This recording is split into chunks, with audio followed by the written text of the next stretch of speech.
1:34 p.m, volviendo al panorama nacional. La ciencia está de luto por la partida del doctor Francisco Lopera, el gran investigador colombiano del Alzheimer. Se va el hombre, pero queda un legado invaluable que cambió la historia de esta enfermedad. El primer gran descubrimiento del doctor Francisco Lopera, quien dirigió por 4 décadas el Grupo de Neurociencias de Antioquia, fue la llamada mutación paisa. Hoy, su discípulo y quien lidera el legado científico del doctor Lopera es el doctor David Aguillón. Es la mutación más importante del mundo porque es el grupo familiar más grande de todo el mundo con una única mutación que causa esta enfermedad. Es un grupo de 25 grandes familias con alrededor de 6.000 personas, de las cuales 1.200 a 1.300 portan la mutación. El doctor Lopera llegó a ellas hace 40 años, siguiendo a un solo paciente gracias a su olfato, curiosidad y persistencia. El doctor Lopera recibió en su consulta a un paciente joven con Alzheimer y le llamó la atención, 1, que fuera tan joven, que tuviera enfermedad de Alzheimer, y 2, que varios miembros de su familia tuvieran esta misma enfermedad. Y esa curiosidad lo llevó a ir al punto de origen, a las veredas y a estos municipios del norte de Antioquia, a empezar a buscar estas familias con esta forma de Alzheimer familiar.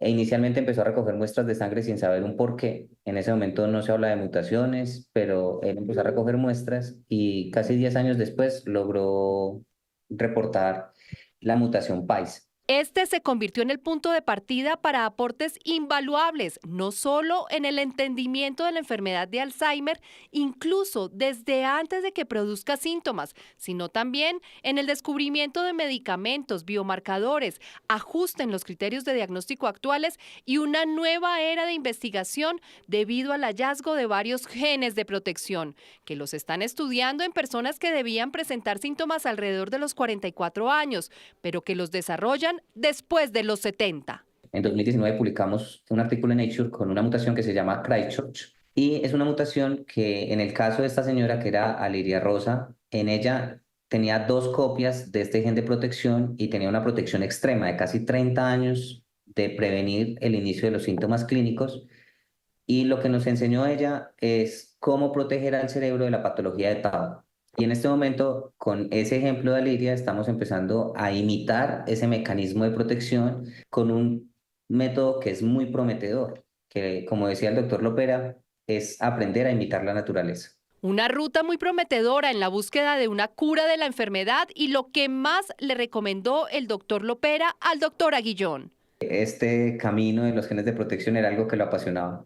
No había algo que lo hiciera vibrar más, esa era su nueva pasión, y él nos dijo en muchas conferencias y en diferentes reuniones que encontró una pasión al final de su vida. Fieles a esa pasión, fortaleza y compromiso, los más de 150 miembros del Grupo de Neurociencias de Antioquia continuarán con la misión trazada por el doctor Lopera, por supuesto, de la mano de las familias y cada vez más cerca de alcanzar el sueño de terapias efectivas. En el 2010 pensar en lo que hacemos hoy era imposible. Y eso fue algo que el doctor siempre fue supremamente visionario y soñador y creativo.